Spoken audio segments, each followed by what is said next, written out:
Global concern has grown over Islamic State Khorasan, ISIS-K, the ISIS affiliate in Afghanistan, amid reports the group is believed to be behind the August 26 blasts outside Kabul airport. Despite years of military efforts by the US-led coalition, ISIS-K has survived to launch a massive new assault amid the withdrawal from Afghanistan by the US and other NATO partners, and as the Taliban returns to power. US President Joe Biden cited the threat of ISIS in maintaining an August 31 deadline for pulling out American forces from Afghanistan. He blamed the offshoot group for the attacks, which included a suicide bomber who slipped into the crowds of Afghans outside airport gates controlled by US service members. What is Islamic State Khorasan? ISIS-K, founded in 2015, is the branch of Islamic State in the Khorasan region, which historically covers parts of Iran, Afghanistan, and Pakistan. It was formed initially by militants from Pakistan along with disaffected Taliban members, and operates mainly in the north and east of Afghanistan, close to Kabul. The group has also attracted a significant cadre from the Islamic movement of Uzbekistan, fighters from Iran's only Sunni Muslim majority province, and members of the Turkestan Islamic Party comprising Uyghurs from China's northeast. Many were attracted to ISIS' violent and extreme ideology, including promises of a caliphate to unite the Islamic world, a goal never espoused by the Taliban. A recent UN Security Council report suggested there were between 1,000 to 2,200 ISIS-K fighters, down from a peak of between 5,000 to 6,000 in 2016, but their ranks may have been swollen in recent weeks as the Taliban's advance saw prisoners freed across Afghanistan. What is its relationship with the Taliban and Al-Qaeda? ISIS-K and the Taliban are enemies, due to the ISIS affiliate's more extreme version of Islam. The two groups have previously fought over control of territory in Afghanistan. Taliban insurgents at times joined both the US and US-backed Afghan government forces to rout ISIS from parts of Afghanistan's northeast.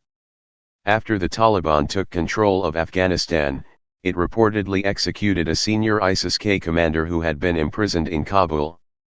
The conflict between the two groups means that ISIS-K is less likely to be bound by the Taliban's agreement with Western forces to allow evacuations to continue from Kabul airport. Similarly, the relationship between ISIS-K and Al-Qaeda is unlikely to be one of straightforward cooperation despite their similar beliefs, reflecting broader conflict between Al-Qaeda and ISIS globally. A U.S. Defense Department official, speaking to AP on condition of anonymity because he was working covertly, said previously that the Trump administration had sought its 2020 withdrawal deal with the Taliban partly in hopes of joining forces with them against the ISIS affiliate. The administration saw that group as the real threat to the American homeland. Why is the ISIS-K so dangerous? While the Taliban has confined their struggle to Afghanistan, ISIS-K has embraced Islamic State's call for a worldwide jihad against non-Muslims. The Center for International and Strategic Studies, a U.S. think tank, counts dozens of attacks that ISIS-K fighters have launched against civilians in Afghanistan and Pakistan.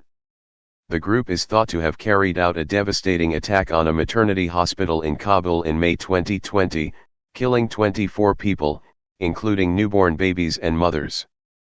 It has also claimed responsibility for several other attacks in Kabul, including an assault on the city's university in November 2020 and rocket attacks in the same month. ISIS-K also claimed responsibility for an attack on Jalalabad prison last August.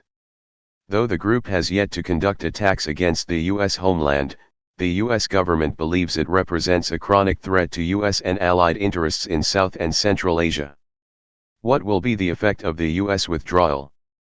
Even when the U.S. had combat troops, aircraft, and armed drones stationed on the ground in Afghanistan to monitor and strike ISIS, militants were able to keep up attacks despite suffering thousands of casualties, said analysts Amira Jatun and Andrew Mines in a report for West Point's Combating Terrorism Center. The withdrawal is depriving the U.S. of its on-the-ground strike capacity in Afghanistan, and threatens to weaken its ability to track ISIS and its attack planning as well. Biden officials say ISIS-K is only one of many terror threats it is dealing with globally. They insist they can manage it with so-called over-the-horizon military and intelligence assets, based in Gulf states, on aircraft carriers, or other more distant sites. One of the US's greatest fears about pulling out its combat forces after 2 decades is that Afghanistan under Taliban rule again becomes a magnet and base for extremists plotting attacks on the West.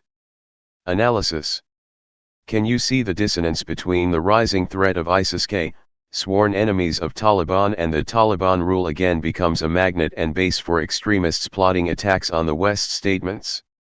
The Taliban is not the root of terrorism in the US, and elsewhere. It's the intelligence agencies that operate outside of its own borders, not to gain critical and real-time intel, but to sow conflict when there's none, thereby providing the pretext for a ground invasion against a stable government.